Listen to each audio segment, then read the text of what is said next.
Welcome to Man Does Tech, where I solve the problems you didn't even know you had. In this video, I will explain how to get plugins in Adobe XD. To begin, understand that plugins are powerful tools designed to extend XD's capabilities, helping you work more efficiently. They can automate repetitive tasks, integrate with other services, and add new functionalities. You'll find them essential for streamlining your design and prototyping process, saving you valuable time and effort on many projects.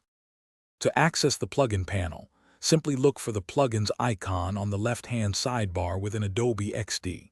It usually looks like a small puzzle piece. Clicking this icon will open the plugin panel.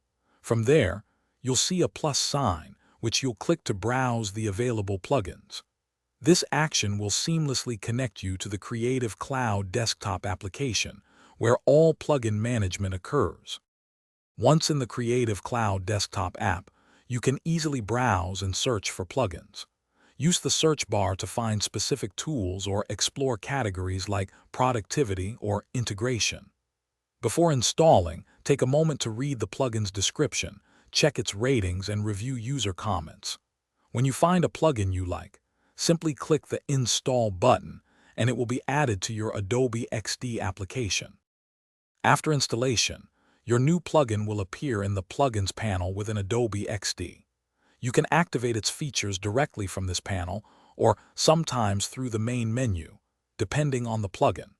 To keep your plugins up to date or to remove ones you no longer need, return to the Creative Cloud desktop application. This ensures your Adobe XD environment remains efficient and clutter-free, with only the tools you actively use. Thanks for watching. If you found this helpful, don't forget to like and subscribe.